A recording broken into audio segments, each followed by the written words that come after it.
আউযু বিল্লাহি মিনাশ শাইতানির রাজীম। বিসমিল্লাহির রহমানির রহিম। সমস্ত প্রশংসা মহান আল্লাহর জন্য, যিনি আমাদের সকলকেই সৃষ্টি করেছেন।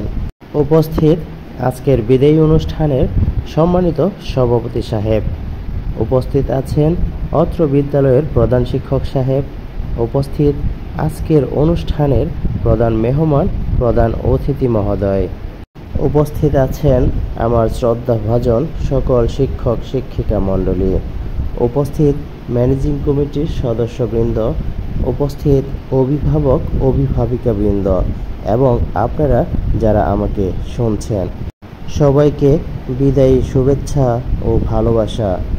আজকে আমি এখানে দণ্ডায়মান কারণ 5টি বছর লেখাপড়া করার পরে আমাকে চলে যেতে হবে নতুন একটা চ্যাপ্টারে, নতুন একটা অধ্যায়ে। সেই নতুন একটা অধ্যায়ে যেতে হলে পুরাতন চ্যাপ্টার থেকে বিদায় নিয়ে চলে যেতে হয়। এই জন্যই ধারাবাহিকতা আজকে আমাদের বিদায়ী অনুষ্ঠান। একজন জ্ঞানী লোক বলেছিলেন, তোমার জীবনে, বিশেষ করে ছাত্র জীবনে, primary life, high school life, college life, varsity life, তুমি অনেকগুলো লাইফ পার করবে, তবে সবচাইতে বেস্ট লাইফ ছিল হাই স্কুল লাইফ। আর সেই বেস্ট লাইফ, বেস্ট জীবন, বেস্ট একটা পরিবেশ ছেড়েই আজকে আমাদেরকে চলে যেতে হচ্ছে।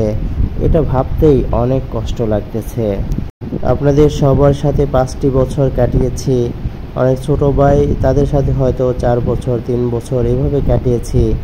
যার সাথে যত সময়ই কাটাই না কেন, যদি মনের অগোচরে, জেনে না জেনে তোমাদের মনে কষ্ট দিয়ে থাকি, তাহলে তোমরা আমাদেরকে বড় ভাই ও বোন মনে করে দোয়া করে দিও এবং মনে কিছু রেখো না, মাফ করে দিও। অত্র বিদ্যালয়ের শিক্ষক শিক্ষিকাবৃন্দ, আপনারা অনেক সৎ, অনেক ভালো মানুষ। আমাদের দেখা মতে আপনারা শ্রেষ্ঠ মানুষ, সমাজের শ্রেষ্ঠ মানুষ আপনারাই। আপনাদের কাজই হলো ছাত্রদের জ্ঞান দান করা। আপনারা সব সময় ব্যস্ত থাকেন আমাদেরকে শিক্ষা দানের জন্য। আপনারা শুধু বইয়ের যে জ্ঞান দান করেন তা কিন্তু নয়, আপনারা আমাদের জীবনে কিভাবে চলতে হবে, কোন জায়গায় কি বলতে হবে, সব কিছুই শিখে থাকি আমরা আপনাদের কাছ থেকেই।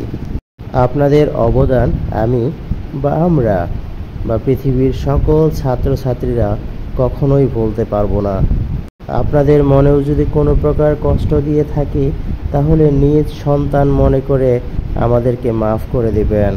সকলের কাছে দোয়া চাই আমরা যেন ভালো রেজাল্ট করে এই স্কুলের মান আরও এক ধাপ সামনের দিকে এগিয়ে নিয়ে যেতে পারি। আপনারা সবাই ভালো থাকবেন। আল্লাহ হাফেজ।